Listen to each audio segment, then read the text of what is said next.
Are you cool with how this all unfolded? Yeah, you, and Kyrie's reasons for wanting out of Cleveland?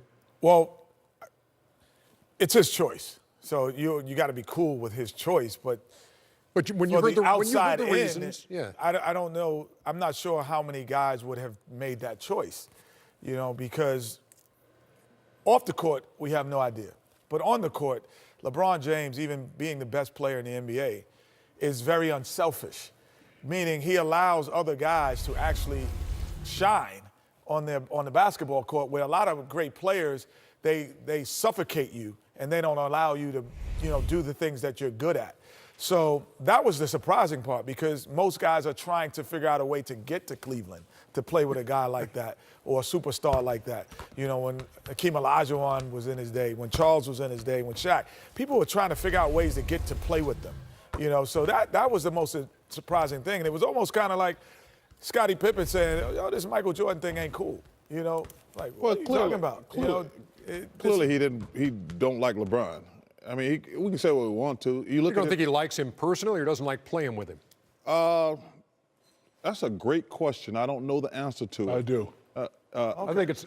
Look, I heard David Griffin today on the radio. Oh, first of all, I love David Griffin, but former GM. But he says it's more style of play. He says it's style of play. Yeah. You mean going to the finals every year is not a style of play? No. It's just that his involvement in that, playing more off the ball, and for him to develop and be as good as he can be, he needed a situation like this. No, but I'm not saying that you know why that doesn't make sense to me. It doesn't make sense. Because that's like saying Scottie Pippen going, Michael Jordan plays the two. Two different type players. He plays the two. I need to be a two guard. Nope. And not move over to the three spot. Nope. I want to be a big two guard. It's about winning basketball games. You can't say it is about winning, but once you have one championship, you have wiggle room to do whatever you want to do. Wow. Kyrie wants to be the man now.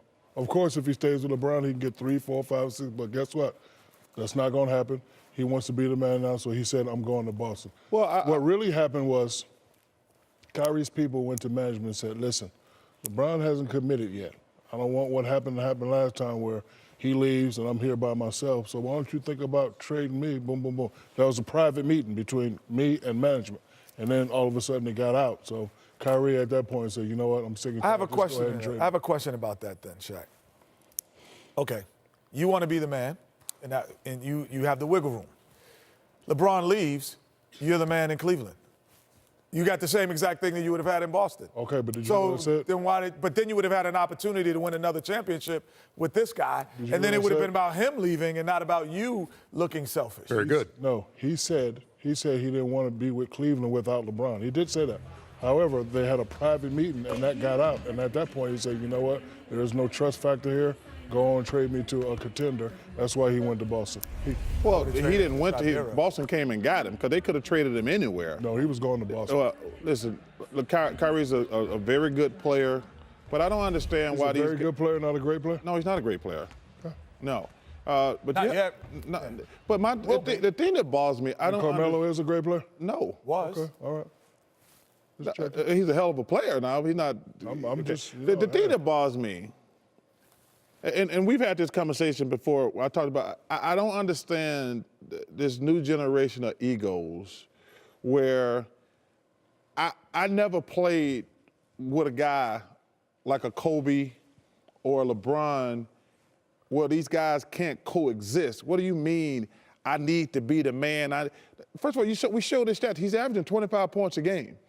Being the man, if he averaged 30 and he's on a bad team, that's irrelevant to me. You want to play with many great players as possible. I don't understand the philosophy, I got to be the man. I want to win. I want to play with a guy like Shaq.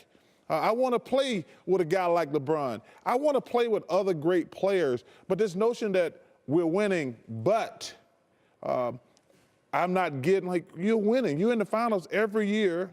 And I just don't understand this thing, man, where guys worry more about their brand.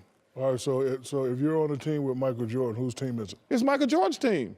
Just checking. But think about it. I don't feel like But that. listen, let me just say this, though. Because LeBron's going to start aging at some point. Then it would have been his team. Because you go back and look, when Kareem was great as he was, when he got old, whose team did it become? Magic Johnson's team. And they just keep winning. But I don't understand but why. the whole thing, Shaq, I'm agreeing with Charles in this respect. Like, who cares who team it is if the guy's been to the finals the last 3 years?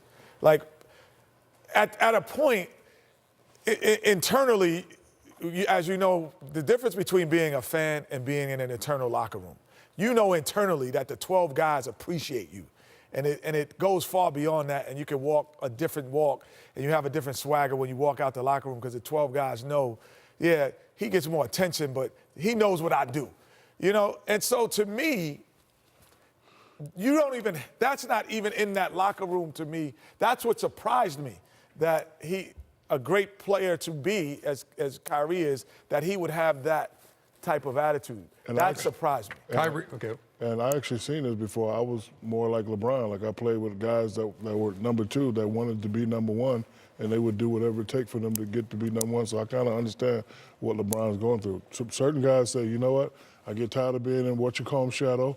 It's my time to shine. I'm gonna go do what I do. But at some point, you get older than the guy who first of all, there's a reason you're that number 1 guy, Shaq. They will pass the torch eventually. Yes, you're supposed to pass the torch.